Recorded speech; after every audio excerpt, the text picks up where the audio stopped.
Ya teman-teman, shalom, selamat siang semuanya. Ah, yang merdeka kok kayak lemes gitu, masih terbelenggu gitu. Shalom, selamat siang. Oke, wah senang sekali bisa berada di tengah-tengah kalian. Saya akan sharing bentar aja, 15 menit harusnya ya, 15 menit. Saya mau teman-teman bisa fokus juga karena ini cepat aja untuk mengingatkan kita tentang arti sebuah kemerdekaan, tapi tema kita juga navigating relationship ya, bagaimana kita menjadi seorang yang bisa memimpin atau mengarahkan sebuah hubungan. Nah teman-teman, saya kasih judul sharing saya karena ini hari kemerdekaan, sebenarnya judulnya The Messengers, tapi kalau teman-teman bisa hubungkan dengan kemerdekaan, mungkin saya akan kasih judul Freedom of Speech ya. Tahu ya freedom of speech itu apa? Kebebasan dalam berpendapat, berbicara, atau mungkin speak of truth ya. Kita punya kebebasan untuk bicara tentang kebenaran. Nah teman-teman, kalau saya bertanya kepada kalian, berapa banyak yang percaya bahwa kita ini sudah ditebus dan diselamatkan oleh darah Kristus dan pengorbanan Kristus, dan kita ini adalah orang yang merdeka? Bisa angkat tangan. Wah, semua percaya, yakin ya. Tapi pertanyaannya gini buat setiap kita. Berapa lama atau terakhir kali kira-kira kapan kalian ngomong tentang Yesus sama teman kalian? Ada yang masih ingat? 1 hari? Seminggu? Terakhir kapan ngomong tentang Yesus?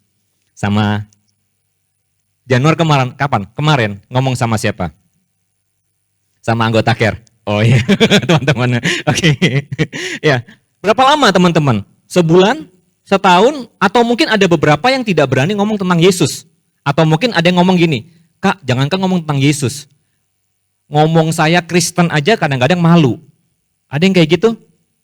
Kalau nggak ada yang kayak gitu, saya mengaku jujur ya teman-teman, sebelum kita masuk ke sharingnya, saya tinggal di satu area perumahan dan sempat saya mengalami di mana saya nggak percaya diri dengan status pekerjaan saya. Tapi Kak Niki selalu ngingetin, seringkali kalau tetangga tanya, Pak kerjanya apa? Itu kan rasanya kayak gimana ya, mau jelasin apa ya? Mau dibilang nanti hamba Tuhan, pendeta gitu kan, rasanya kayak aduh nanti takut dihakimin gitu. Jadi nggak percaya diri kadang-kadang. Oh pendeta gitu kan. Terus kalau hidup nggak benar juga rasa kayak nggak merasa kayak gimana gitu.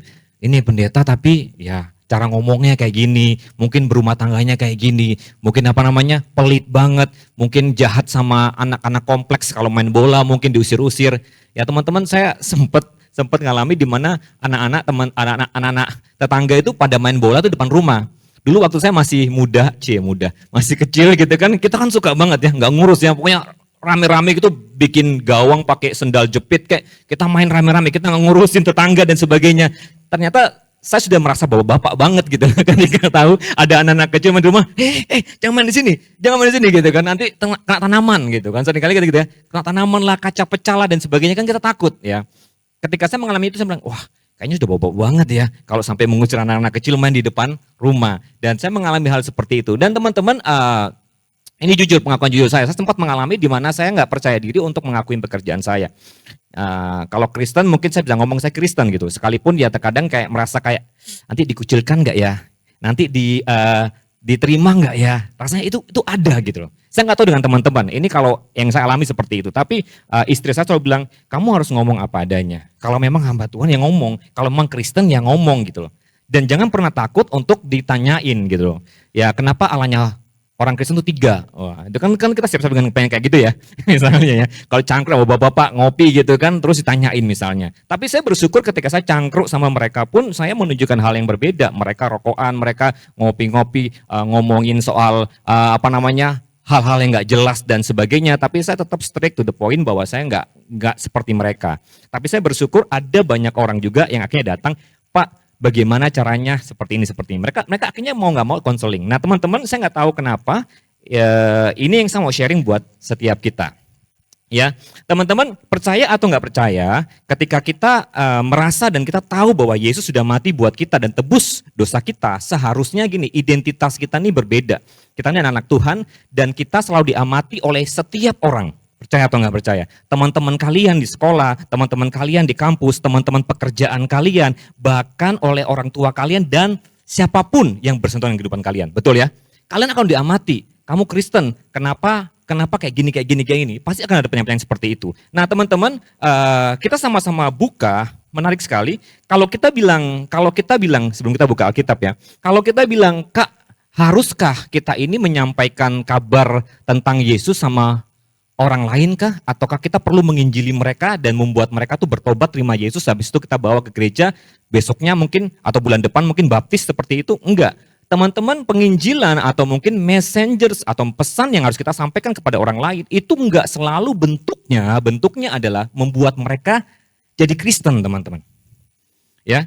Jadi pesan yang harus kita sampaikan itu bukan hanya sekedar membuat mereka harus jadi Kristen. Kita nggak buat mereka log out dari server mereka dan log in ke tempat kita. Ya kita bersyukur kalau ada yang seperti itu. Tetapi tidak seharusnya atau tidak semuanya harus digambarkan seperti itu. Oleh sebab itu kita akhirnya jadi takut untuk ngomong tentang Yesus kepada orang lain. Betul apa betul? Aduh Kak, jangan kalau ngomong tentang Yesus tadi kalau lu ngomong ya. Kalau kita ngaku Kristen aja kadang-kadang kita masih feel guilty. Apalagi kita berada di lingkungan sekolah yang kita ini minoritas banget. Bukan minoritas lagi gitu kan. Satu kelas ada 30 orang, kita sendiri yang Kristen. Nah teman-teman sebenarnya kabar baik atau Injil itu sebenarnya bisa kita sampaikan dengan sebuah pesan yang sangat simpel banget kepada teman-teman kita. Ya sama-sama kita buka di Yakobus 5 ayat yang ke-20. Yakobus 5 ayat yang ke-20. Yakobus 5 ayat yang ke-20 firman Tuhan berkata seperti ini. Ketahuilah bahwa barang siapa membuat orang berdosa berbalik dari jalannya yang sesat, ia akan menyelamatkan jiwa orang itu dari maut dan menutupi banyak dosa. Menarik sekali ya. Ketahuilah bahwa barang siapa membuat orang berdosa berbalik dari jalannya yang sesat, ia menyelamatkan apa? Jiwa orang itu, teman-teman. Jadi bukan bicara tentang masalah logout dari server sebelah dan login ke server kita. Tapi kita belajar untuk menyelamatkan teman-teman kita mungkin. Bahkan mungkin yang sudah Kristen, mereka hidupnya tersesat. Hidupnya enggak sesuai dengan kebenaran firman Tuhan. Kita datang untuk menyelamatkan mereka saja, kita sudah memenangkan jiwa. Ya. Dalam Yesaya 61 ayat 1, Yesaya 61 ayat 1, sebelum kita baca itu teman-teman seringkali berpikir, Kak, kalau saya mau ngomong tentang kabar baik buat orang lain, saya merasa kurang layak, saya merasa kurang pantas, saya tidak tahu banyak tentang kebenaran Alkitab sehingga saya nggak berani juga untuk menyampaikan bahwa ada jalan keselamatan buat kamu ketika kamu percaya sama Yesus. Saya juga nggak cukup tahu tentang itu. Tapi percayalah teman-teman, waktu kalian menerima Yesus sebagai Tuhan dan Juru Selamat pribadi, di dalam diri kalian ada Roh Allah, ada Roh Kristus yang tinggal di dalam kalian yang mengurapi kalian. Coba kita sama-sama baca di Yesaya 61 ayat yang 1. Firman Tuhan berkata seperti ini, Roh Allah, Roh Tuhan Allah, apa? Ada padaku. Oleh apa? Oleh karena Tuhan telah mengurapi aku. Ia telah mengutus aku untuk menyampaikan kabar baik. Injil itu kabar baik, teman-teman. Injil itu bukan sekedar kamu percaya Yesus saja, tapi Injil itu kabar baik. Kepada siapa? Kepada orang-orang sengsara. Dan apa? Merawat orang-orang yang remuk hati. Ya, jadi baru mengalami patah hati. Ya mungkin gak lama, tapi dia mengalami posisi seperti itu. Mungkin kita bisa datang kepada orang yang patah hati, bilang gini, sis, bro, tenang aja. Dunia belum berakhir. Cowok bukan cuma dia saja. Di dalam Kristus ada pengharapan. Wah, itu kan nyampein kabar baik loh. Buat yang menghibur yang lagi patah hati. Itu kabar baik. Itu sesuatu hal yang buat dia penghiburan. Tenang aja, manusia itu gak diciptakan sendiri. Wes, firman Tuhan berkata apa? Tidak baik manusia seorang diri saja. Wah. Jadi apa? Kita sedang menyampaikan kabar baik buat dia. Dia yang lagi galau, patah hati, mau minum baygon mungkin ya kan teman-teman. Akhirnya apa? Tidak jadi. Dan berpikir bahwa iya ya, cowok bukan cuma dia aja kok. Cewek bukan cuma dia aja. Baru diputusin. Mungkin saya bersyukur ketika putus saya melihat hal yang baik. Jadi bersyukur ternyata cowok ini tidak seperti apa yang dia impikan. Ya mungkin cakep seperti Lee Min Ho mungkin ya kan. Tapi karakternya pelit banget. Ya, perhitungan. Wah, ini nggak cocok deh jadi suami masa depanku. Wah, bersyukur dengan itu. Nah, makanya kita sampaikan kabar baik kepada mereka untuk apa? Menghibur mereka dan mereka dipulihkan. Oh iya ya, tenang aja, dunia belum berakhir. Untuk memberitakan pembebasan kepada orang-orang tawanan. Orang-orang tawanan adalah orang-orang yang terikat, teman-teman. Nah, seringkali kita berpikir gini, Kak, menyampaikan Injil itu susah. Bilang mereka untuk bertobat terima Yesus mungkin susah. Tapi pernah nggak berpikir ketika kita melihat teman kita, sorry, maaf kalau saya ngomong kayak gini, ada yang terikat dengan pornografi dan kita bilang sama dia gini, bro, udah stop pornografi, stop masturbasi. Hidupmu nggak akan beres kalau kamu nggak terikat dengan itu. Kamu akan terikat, akan susah lepasnya. Enaknya sementara, tapi akan bertambah-tambah terus dosanya. Berani nggak ngomong kayak gitu sama temanmu? Kalau ada yang tahu temannya lagi terikat dengan bokep. Hei, itu kita nggak ngomong soal Yesus sama orang yang tidak percaya Yesus loh untuk bisa terima keselamatan. Kita sedang ngomong sesuatu kepada teman kita yang lagi tersesat nih, yang hidupnya nggak lagi on track nih, yang tertawan tadi. Kita sedang ngomong sesuatu sama dia, bro, lepasin. Jangan lama-lama, karena itu bisa membunuh kita. Tahukah teman-teman bahwa keterikatan dengan pornografi itu seperti orang yang mengalami kecelakaan dengan kecepatan. Kalian menyetir mobil kecepatan 80 km per jam atau mungkin motor atau apapun itu dan kepala kalian berbenturan dengan medan yang keras. Otak kalian hancur 80% seperti itu. Dan keterikatan dengan pornografi itu sangat-sangat menghancurkan kehidupan kita. Kak, enggak kok enggak berasa. Iya, sekarang enggak berasa. Tapi percaya enggak? Waktu kalian terikat pornografi dulu nontonnya apa? Sekali-sekali. Yang pernah terikat, kalau hari ini masih terikat, nambah enggak? Durasinya. Nambah enggak? Jenis-jenisnya. Apakah berhenti di pornografi aja? Nambah enggak? Pemuasannya. Apakah berhenti di masturbasi aja? Ada satu kemarin waktu di melayani di Malang, teman-teman, ada satu anak muda datang kepada saya dan dia bilang dia terikat dengan pornografi. Saya tanya sama dia, waktu sebelum saya doakan dia, kamu kapan? Dia bilang sejak kelas 3 SD, Kak. 3 SD dia terikat. Dia bilang kamu dapat dari mana? Tidak sengaja lihat dari handphone papanya dan dia terpapar dengan itu. Saya bilang, oke, sekarang kamu kelas berapa? Saya SMP kelas 3, Kak. Oke, SMP kelas 3. Kamu berapa tahun kira-kira? Kelas 3 SD, berapa sayang? 6 tahun terikat dengan itu. Oke, dulu kamu cuma nonton. Oke, habis itu apa yang kamu lakukan? Masturbasi enggak? Masturbasi, Kak. Habis masturbasi apa lagi? Iya, nambah lagi, Kak. Terus terakhir dia bilang sama saya, dia bilang gini, saya sampai akhirnya jatuh di dalam free sex dengan pacar saya, Kak. Oke, itu kelas berapa itu? Kelas 6 SD mau masuk 1 SD. Saya ngomong fakta buat teman-teman. After itu apa? Iya, setelah putus habis free sex, Kak, saya kelas 2 SMP sampai kelas 3 hampir masuk SMA ini, Kak, saya sempat BO, Kak. Tahu ya BO ya? Ah, masa nggak tahu sih. Pura-pura nggak tahu ini ya. Nggak, teman-teman. BO, saya nggak terkejut itu, tapi cuma dalam hati, oh oke.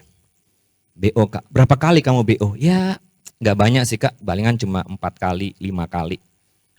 Teman-teman dari sini lihat prosesnya, kelas 3 SD dia nonton, habis itu apa? Berhenti dia nonton aja sampai dia SMP? Enggak, nambah terus, nambah terus, nambah terus, nambah terus. Saya punya satu quote yang menarik banget, bisa kasih tunjuk quote ini. Nah, kelemahan teman-teman, kelemahan yang tidak diurus, itu akan menjadi kejahatan yang serius.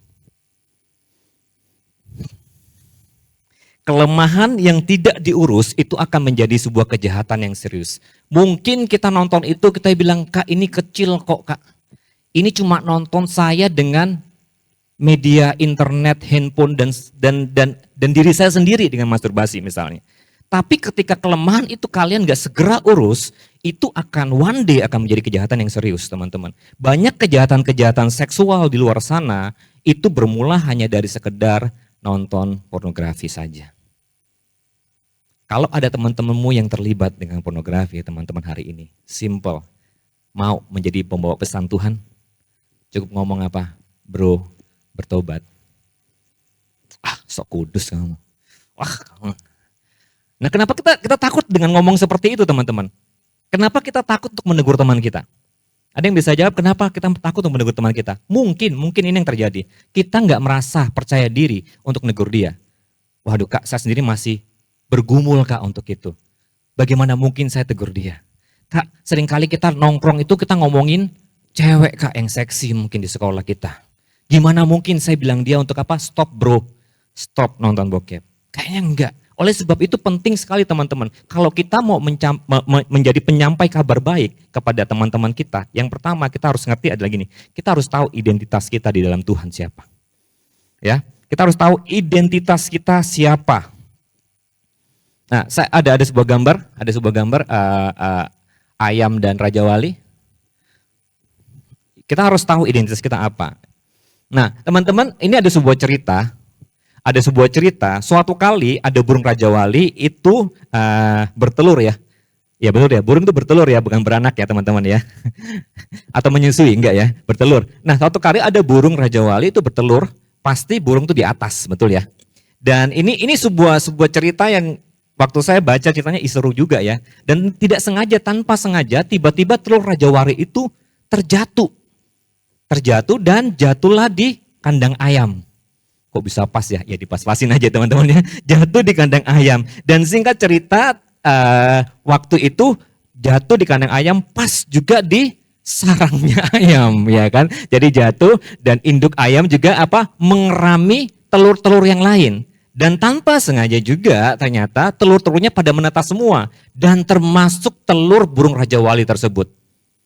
Lihat, identitas yang kita nggak ngerti kita siapa itu bisa merusak kehidupan kita. Tahukah teman-teman, bayangkan aja, tadi bisa tunjukkan tadi gambar tadi, burung Raja Wali, dia merasa bahwa dirinya itu ayam. Bisa kebayang ya. Dia punya kemampuan yang begitu banyak, potensi yang begitu besar, tapi bisa bayangkan kan kalau Raja Wali juga berperilaku seperti ayam. Raja Wali itu makannya apa sih? Daging. Bahkan ayam juga dimakan. Ayam juga dimakan ya kan, ikan juga dihajar gitu kan. Tapi kalau ayam makannya apa? Cacing, betul nggak ya? Cacing atau apapun mungkin jagung lah yang ada dan caranya bagaimana caranya? Garuk-garuk tanah kan biasanya gitu. Eker-eker bahasa kerennya itu ya, bahasa Jermannya eker-eker. Baru dapat makanan baru dia makan. Bayangkan seorang Raja Wali bersikap seperti seorang ayam. Dan menariknya suatu kali Raja Wali ini duduk di pinggir kandang ayam meratapi nasibnya. Wih, dia cukup sedih ya. Dia lihat ke atas gitu, ada burung terbang. Wah, dengan sayapnya yang gede, dia mengempas dan sebagainya. Terus dia bertanya kepada ibunya, Bu, kira-kira saya bisa terbang gak seperti itu? Sekali lagi, ibunya juga berpikir dia anaknya. Wah, ini kalau sinetron ini anak yang tertukar ya. Anaknya gitu kan. Dan ibunya pasti akan bilang gini, nah jangan bermimpi seperti burung Raja Wali. Kamu cuma seekor ayam. Teman-teman, kalau kita nggak ngerti identitas kita siapa, kita nggak akan pernah bisa ngomong tentang Tuhan buat orang lain. Oleh sebab itu penting sekali untuk kita tahu siapa kita. Lihat ini di dalam Filipi 2 ayat 15, Filipi 2 ayat 15, Filipi 2 ayat 15, lihat ini, supaya kamu tiada beraib dan tiada bernoda sebagai siapa? Anak-anak Allah yang tidak bercela di tengah-tengah angkatan yang bengkok hatinya dan sesat ini, sehingga kamu bercahaya di antara mereka seperti bintang-bintang di dunia. Coba lihat kanan kirinya bilang gini, kamu bintang-bintang loh di dunia ini. Wes. Jangan ngomong gini, di matamu ada bintang. Janganlah ya. Kamu adalah bintang. Teman-teman, kalian tahu nggak? Kalian tuh bintang. Kalian itu anak-anak Allah. Nah permasalahannya kalau kalian nggak tahu identitas itu, maka kalian itu seperti Raja Wali yang memiliki mentalitas dan sikap seperti seekor ayam. Padahal dia Raja Wali. Oleh sebab itu kalian harus ngerti, kita harus ngerti bahwa kita ini adalah anak-anak Allah. Nah ada kata-kata ini, tidak beraib dan tiada bernoda sebagai anak-anak Allah yang tanpa salah di tengah-tengah angkatan yang bengkok ini. Teman-teman, kata-kata tidak beraib dan tidak bernoda itu berbicara tentang kekudusan, tidak hidup di dalam dosa, Bahkan bukan tidak hidup dalam dosa, tidak tinggal di dalam dosa. Tadi yang seperti Kaldo ngomong ya, kenapa kita ini sulit atau tidak pede atau tidak yakin untuk ngomong tentang Yesus buat orang lain. Karena mungkin kita sendiri tidak kenal siapa Tuhan yang kita sembah. Masuk akal nggak? Kenapa saya nggak berani untuk bilang saya Kristen kepada orang lain? Karena apa? Saya juga nggak percaya diri bahwa kekristenan itu agama yang benar nggak ya? Benar nggak sih? Kenapa kita nggak yakinkan orang lain untuk misalnya ambil atau beli sesuatu yang kita anggap itu baik? Contoh misalnya, contoh yang sangat simpel. Kalau saya tahu bahwa saya misalnya contoh ya, saya pakai handphone dengan merek tertentu misalnya Xiaomi lah ya. Saya pakai handphone Xiaomi dan saya tahu Xiaomi ini punya banyak fitur yang bagus, harga murah, keren dan sebagainya. Teman-teman, ketika saya ketemu sama teman saya yang bilang gini, Kak, saya pengen cari handphone, kira-kira handphone apa yang bagus? Jawaban saya pasti Xiaomi. Kenapa? Karena saya tahu manfaatnya, karena saya tahu fiturnya. Saya akan yakinkan dia, udah beli Xiaomi aja. Tapi kata si A, kata si B, ini. Enggak, udah beli handphone ini aja. Kenapa?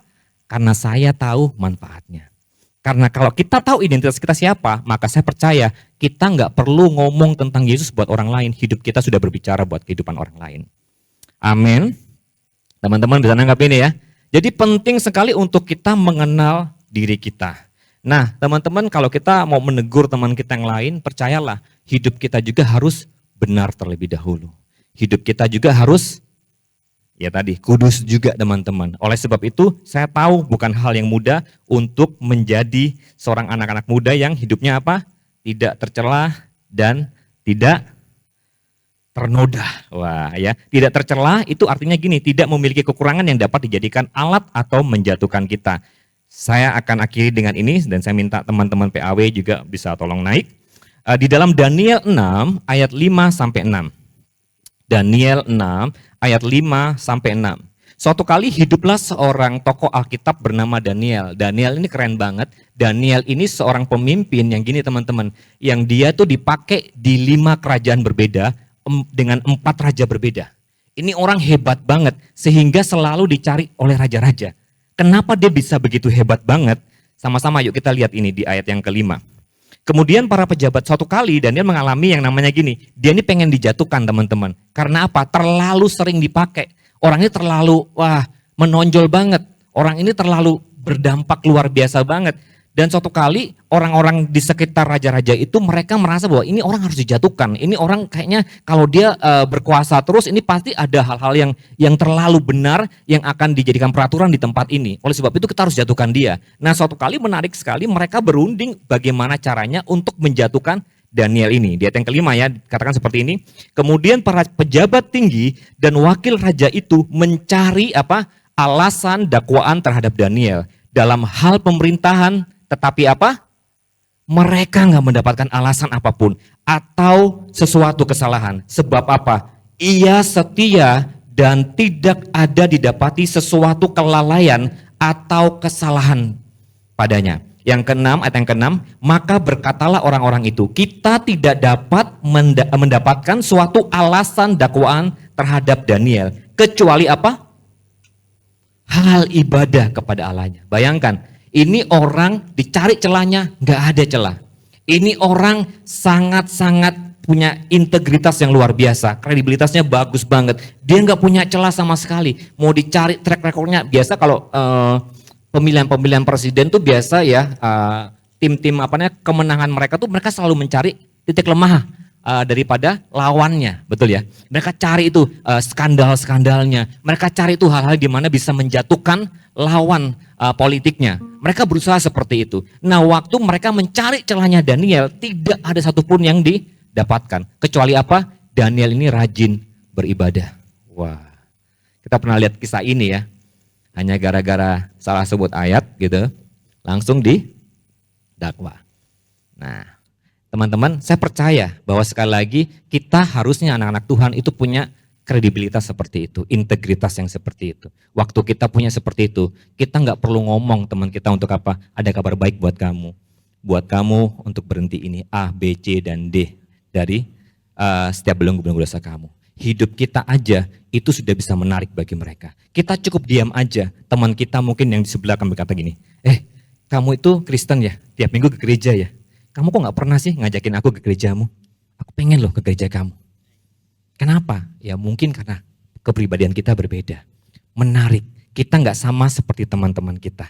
Roma 12 ayat 2, minta PAW. Roma 12 ayat 2 teman-teman, lihat ini.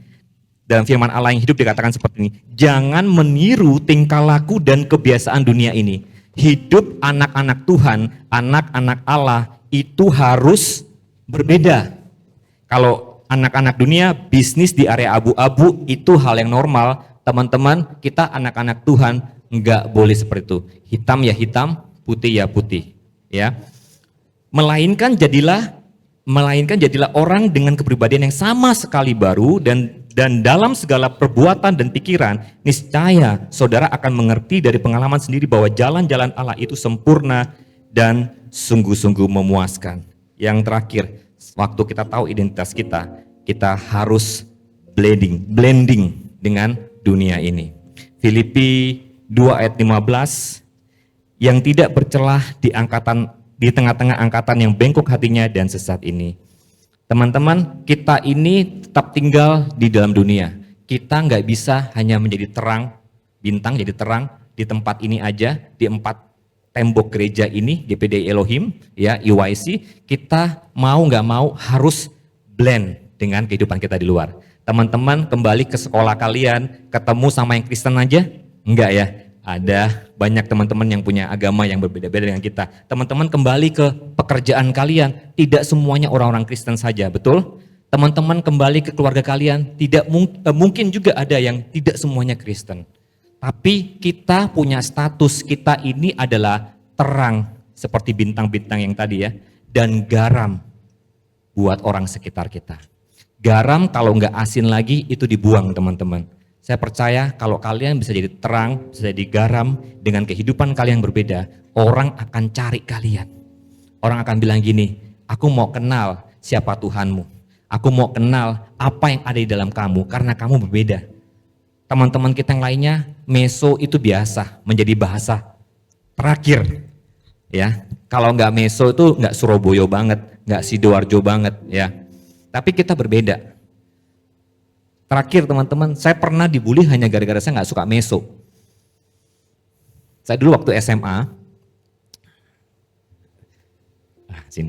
waktu SMA, saya dari dulu nggak pernah ngomong bahasa Surabaya. Jadi kalau teman-teman ya nggak medok-medok banget ya, nggak medok gitu kan. Karena emang saya nggak terbiasa ngomong bahasa Surabaya. Saya di sekolah dibully, dilabeli Pak RT, Pak Lurah, karena ngomongnya selalu formal. Nggak pernah ngomong bahasa Surabayaan gitu, dan juga nggak pernah meso teman-teman. Dan saya selalu dibully dengan itu. Tapi saya nggak tahu kenapa ketika one day teman-teman yang satu kumpulan, satu kelas ini, mereka melihat ada satu hal yang berbeda di kehidupan saya, tidak suka meso, rokokan juga enggak gitu kan. Terus tidak suka mengumpat orang lain, waktu kita mungkin diperlakukan tidak adil. Mereka melihat ada suatu hal yang berbeda. Saya nggak pernah waktu SMA saya nggak pernah kenal Kristus itu dalam banget. Tidak, saya cukup hidup benar aja. Saya bilang Tuhan saya pengen hidup benar aja. Waktu saya hidup seperti itu Tuhan kirim anak-anak yang ya tadi teman-teman yang mereka lihat ada suatu hal yang berbeda. Boleh nggak? Kenapa kamu bisa seperti itu? Pengen tahu. Dan puji Tuhan saya di sekolah pun saya ditangkap sama Tuhan di persekutuan doa teman-teman. Di situ saya mengerti dan mengalami kasih Tuhan begitu banyak. Simple, saya ajak mereka ke PD sekolah. Saya kenal Tuhan di sini loh. Kalau kamu mau seperti saya, ngomongnya berbeda, yuk ke sini. Ayat tema bulanan kita adalah ikuti aku seperti aku mengikuti Yesus. Kalau kita berbeda teman-teman, ada banyak orang yang tertarik sama kehidupan kita. Oleh sebab itu, jangan menjadi serupa dengan dunia ini. Kalian jangan pernah berpikir gini, nggak keren teman-teman kita rokokan, kita nggak rokokan. Nggak ada hubungannya sama itu. Saya dulu sempat dibully seperti itu, banci, nggak rokokan. Bencong-bencong itu pada rokokan loh. Ya kan? Banjir-banjir berrokokan. Bukan berarti harus apa? Harus menjadi sama supaya diterima. Enggak, saya tetap berbeda. Saya dikatakan berbeda, dibully enggak apa-apa. Tapi saya punya kehidupan yang berbeda, itu bisa membuat orang lain yang merasa ada yang aneh sama anak ini. Enggak friksi, enggak awkward, diajak ngobrol masih nyambung kok. Cuma hanya gaya hidupnya aja berbeda. Mereka bisa kenal siapa Kristus. Kabar baik itu simple. Amen. Buat orang login dari servernya dan masuk ke tempat kita tuh mungkin bukan hal yang susah. Hidupmu aja yang harus berdampak. Identitas kita harus temukan. Supaya apa? Orang bisa mengenal siapa Kristus yang kamu sembah. Amin. Saya selesai. Saya minta maaf ada lebih 5 menit jadi 20 teman-teman. Dan saya mau ajak teman-teman untuk bangkit berdiri.